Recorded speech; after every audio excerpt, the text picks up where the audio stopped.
Hi friends, welcome to our channel. இன்றைக்கி நம்ம இந்த வீடியோவில் மார்னிங் வந்து ரொம்ப பிஸியான நேரத்தில் லன்ச் அண்ட் பிரேக்ஃபாஸ்ட் ரொம்ப ஈஸியாக எப்படி நம்ம செய்யலாங்கிற டைம் மேனேஜ்மெண்ட்டும் இந்த வீடியோவில் நீங்கள் பார்க்க போகிறீங்க. ரொம்ப சீக்கிரமாக செஞ்சிடலாம். 1 மணி நேரத்திலே நம்ம வந்து பிரேக்ஃபாஸ்ட் லன்ச்சை வந்து சூப்பராக முடிச்சிடலாம். ஒவ்வொரு நாளும் ஒவ்வொரு வெரைட்டியில் வந்து இதே மெத்தடை ஃபாலோ பண்ணிங்கன்னா நம்ம செஞ்சு கொடுக்கலாம். குழந்தைங்களுக்கு அப்போ வந்து போர் அடிக்காது, சாப்பிட்றதுக்கு நல்லாவே இருக்கும். இன்றைக்கி நான் ஒயிட் ரைஸு, சாம்பார், அப்புறம் பொரியலுக்கு வந்து உருளைக்கிழங்கு பொரியல் செஞ்சுருக்கிறேன். மார்னிங் பிரேக்ஃபாஸ்ட்டுக்கு வந்து வெண்பொங்கல் குக்கரில் வச்சுருக்கிறேன்.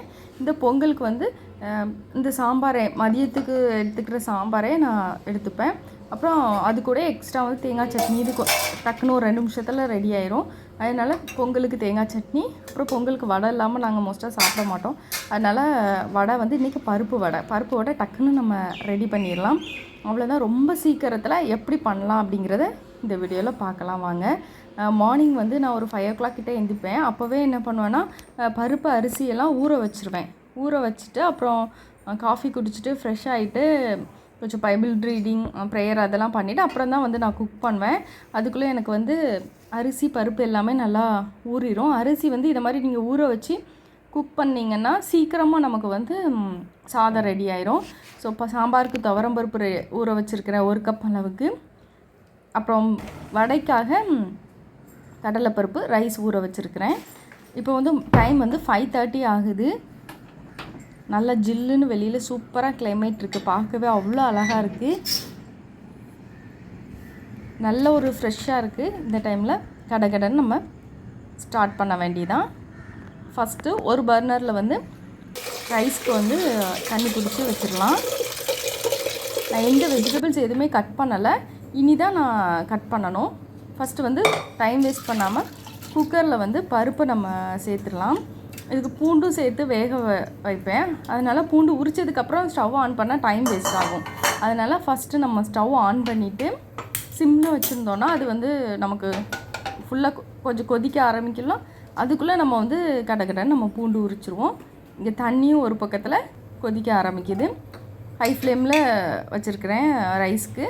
பூண்டு உரிச்சிட்டேன். பூண்டு ஒரு 4-5 பல் பூண்டு, கொஞ்சமாக ஜீரகம், ஒரு 1/2 ஸ்பூன் அளவுக்கு பெருங்காயத்தூள், அப்புறம் வெந்தயம் ரொம்ப கம்மியாக தான் வெந்தயம் போடணும். இதை வந்து நம்ம க்ளோஸ் பண்ணி வச்சிடலாம். இந்த டைமுக்குள்ளே நமக்கு ரைஸ்க்கு வந்து தண்ணி நல்லா சூடாக ஆரம்பிச்சிட்டு ஸோ நம்ம ஊற வச்சுருக்க அரிசியை களைஞ்சி இதில் போட்டுடலாம். நான் எப்போவுமே ரைஸ்க்கு வந்து உப்பு போட்டு தான் வேக வைப்பேன்.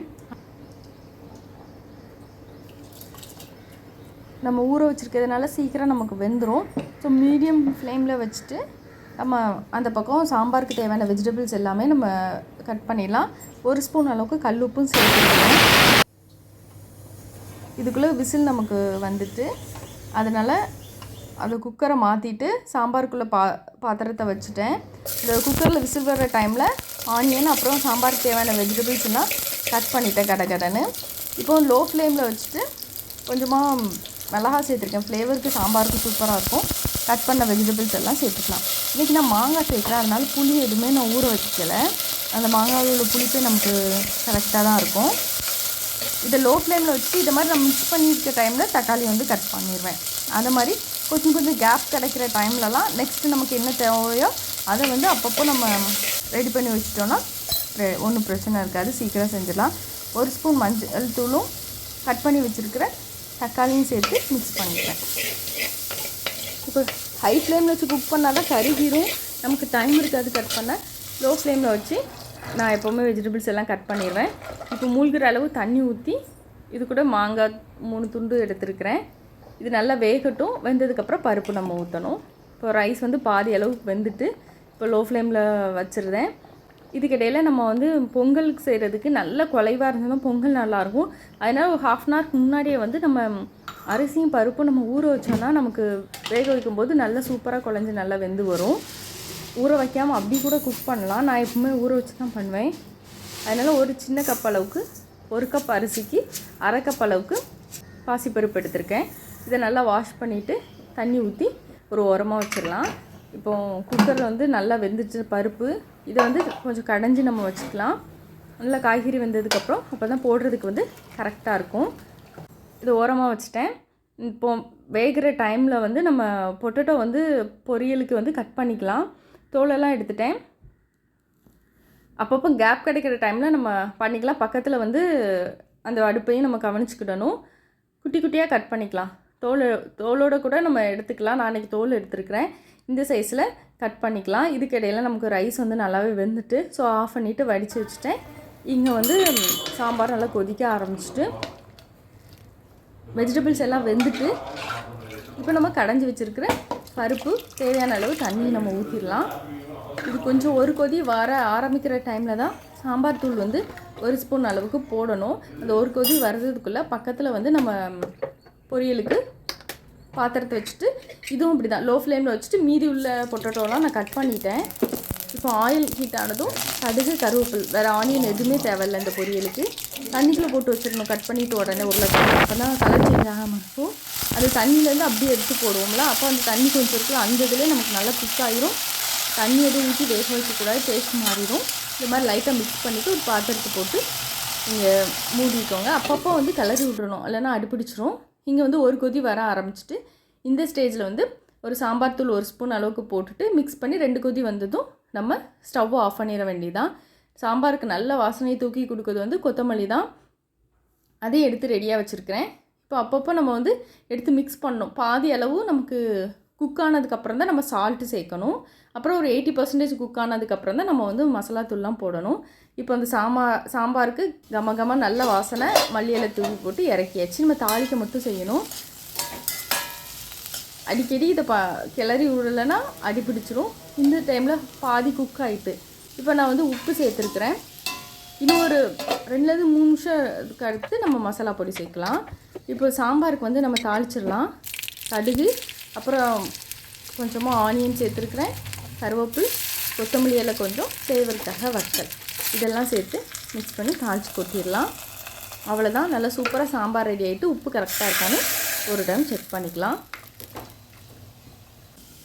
இந்த டைமில் பொட்டேட்டோ வந்து நல்லாவே வேக ஆரம்பிச்சிட்டு ஒரு 70% வெந்திருக்கும். இந்த டைம் இந்த மாதிரி லாஸ்ட் டைமில் தான் நம்ம கரம் மசாலா 1 ஸ்பூன், காரத்துக்கு 1 ஸ்பூன் மிளகாய் தூள், 1/4 ஸ்பூன் அளவுக்கு மஞ்சள் தூள் இதெல்லாம் சேர்த்து நம்ம மிக்ஸ் பண்ணணும். இதை மாதிரி பொரியல் பண்ணும்போது அடிக்கணமான பாத்திரம் இருந்துச்சுன்னா நல்லாயிருக்கும். இனி க்ளோஸ் பண்ண தேவையில்லை. இந்த கேப்பில் வந்து நம்ம பொங்கல் வந்து ஒரு பக்கத்தில் குக்கரில் வச்சிட்டோம் அப்படின்னா கரெக்டாக இருக்கும். நான் நெய் சேர்த்துருக்கிறேன். நெய்யில் கடுகு, சீரகம், கொஞ்சமாக மிளகு, அப்புறம் கொஞ்சமாக முந்திரி பருப்பு சேர்த்துருக்குறேன். இஞ்சி ஒரு சின்ன துண்டு இஞ்சி, அதுக்கப்புறம் மிளகா, கருவேப்பில், நல்ல சூப்பரான வாசனையாக இருக்கும். இதை லைட்டாக நமக்கு பொரிஞ்சதுக்கப்புறம் நம்ம ஊற வச்சுருக்க ரைஸ் மட்டும் எடுத்து இதில் போட்டுட்டு லைட்டாக மிக்ஸ் பண்ணி விட்டுருங்க. அப்புறம் இனி வந்து தண்ணியை ஊற்ற வேண்டியதுதான். 1 கப் அரிசிக்கு 5 கப் தண்ணி வச்சு 5 விசில் வச்சா நல்லா சூப்பராக குலைவாக வேணும். உங்களுக்கு ரொம்ப குலைவாக பிடிக்காதுன்னா அதோட கம்மியாக தண்ணி ஊற்றி ஒரு 4 கப் தண்ணி ஊற்றி 4 விசில் வச்சுக்கோங்க. இப்போ பொட்டேட்டோ நமக்கு சூப்பராக ரெடி ஆகிட்டு ஸ்டவ் ஆஃப் பண்ணிட்டேன். கொதிக்க ஆரம்பிச்சிட்டு இந்த டைமில் க்ளோஸ் பண்ணி விசில் போட்டு 5 விசில் வந்ததுக்கப்புறம் நம்ம பார்க்கலாம். இந்த 5 விசில் வர்றதுக்குள்ளே வடைக்கு வந்து நம்ம அரைச்சி ரெடியாக எடுத்துக்கலாம். கடலைப்பருப்பு வந்து நல்லா தண்ணி இல்லாமல் சுத்தமாக தண்ணி இல்லாமல் நல்லா ட்ரைன் பண்ணிக்கோங்க. இதை வந்து ஒரு மிக்ஸி ஜாரில் மாற்றிக்கலாம்.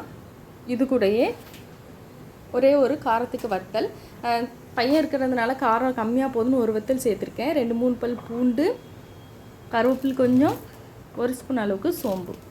இதை வந்து நல்லா கொரன்னு அரைச்சிக்கணும். மையம் அரைச்சிடாதீங்க. கொரன்னு அரைக்கும் போது 1-2 முழுசாகவும் இருக்கும். அதை அரைச்சி தனியாக எடுத்து வச்சுக்கிடலாம். நம்ம இது கூடயே ஒரு கையளவுக்கு வெங்காயம், எனக்கு பெரிய வெங்காயம் தான் சேர்த்துருக்கேன், கருவேப்பில் கொஞ்சம், அப்புறம் கொத்தமல்லி கொஞ்சம், அப்புறம் இஞ்சி துண்டு. நான் பொங்கலுக்கு கட் பண்ணும்போது இதுக்கு சேர்த்து அப்படியே கட் பண்ணிட்டேன். ஸோ குட்டி துண்டு இஞ்சி, அப்புறம் வந்து மிளகா. ஆல்ரெடி நம்ம வத்தல் சேர்த்துருக்கோம். ஒரு ஃப்ளேவருக்காக தான் ஒரு சின்ன பீஸ் 3 பீஸ் மிளகா. அப்புறம் வந்து பூண்டு அங்கேயும் அரைக்கிறதுக்கும் நம்ம போட்டிருக்கோம். இங்கே வந்து நச்சு ஒரு 4 பல் பூண்டு போட்டால் நம்ம ஆயிலில் போட்டு ஃப்ரை பண்ணி சாப்பிடும்போது நல்ல வாசனையாக சூப்பராக இருக்கும். இது ஓரமாக இருக்கட்டும். அப்புறம் நம்ம தேங்காய் சட்னி வச்சிடலாம். தேங்காய் சட்னி டக்குன்னு வேலை முடியும். இதில் வந்து ஒரு சில அளவுக்கு தேங்காய் எடுத்துருக்கிறேன். குட்டி குட்டியாக கட் பண்ணி மிக்ஸி ஜாரில் சேர்த்துடலாம். காரத்துக்கு வந்து பச்சை மிளகா, இந்த மிளகா வந்து ரொம்ப காரமாக இருக்கும், அதனால் ஒரு பாதி அளவுக்கு மட்டும் மிளகா நான் எடுத்துருக்கிறேன்.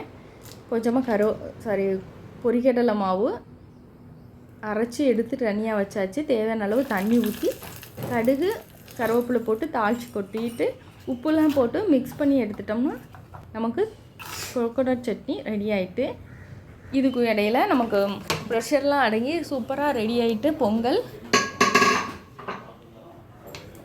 நல்லா மிக்ஸ் பண்ணிட்டோன்னா நல்லா சூப்பராக குலைவாக நல்லாயிருக்கும். நம்ம நெய்லாம் நிறைய சேர்த்துருக்கிறதுனால நல்ல வாசனையாக சூப்பராக பொங்கல் ரெடி ஆகிட்டு, இப்போ வந்து வடை நம்ம சுட்டு எடுத்துட வேண்டியதுதான். ஃபஸ்ட்டே நான் வந்து ஆயில் ஹீட் பண்ணி வச்சுட்டு தான் நான் வந்து வடைக்கு வந்து மாவு எல்லாமே அரைச்சேன். நல்ல லோ ஃப்ளேமில் வச்சுட்டு அதுக்கப்புறம் பொங்கலுக்கும் அதை மிக்ஸ் பண்ணி வைக்கிறதுக்குள்ளே சூடாகிட்டு, இப்போ வந்து மீடியம் ஃப்ளேமில் வச்சு வடையை இப்படி தட்டி போட்டு நல்லா பொன்னிறமாக வர வரைக்கும் திருப்பி போட்டு பொரிச்சு எடுத்தோன்னா நமக்கு நல்லா சூப்பராக பருப்பு வடை ரெடி ஆயிரும். இந்த வடை சுடுற இந்த கேப்லே நான் வந்து பையனுக்கு வந்து லஞ்சுக்கு இன்றைக்கி அவனுக்கு சாம்பார் பிடிக்காததுனால நான் வந்து தயிர் தான் ஊற்றி கொடுக்க போகிறேன். அந்த தயிர் சாதம், அப்புறம் ஸ்நாக்ஸ்க்கு வந்து மேங்கோ, அப்புறம் 3 o'clock ஒரு குட்டி ஸ்நாக்ஸ் இருக்குது, அதுக்கு பிஸ்கட்டு, டேட்ஸு, பிஸ்தா அது மாதிரிலாம் எடுத்து வச்சுட்டேன். அப்படியே வடையும் சூப்பராக சுட்டு எடுத்தாச்சு. அவ்வளோதான், எல்லா வேலைகளுமே முடிஞ்சிச்சு. இனி வந்து பையனை ஸ்கூலுக்கு ரெடி பண்ண வேண்டியதான். சூப்பராக சீக்கிரமாக லஞ்ச் அண்ட் பிரேக்ஃபாஸ்ட் ரெடி ஆகிட்டு நீங்களும் உங்கள் வீட்டில் ட்ரை பண்ணி பாருங்கள்.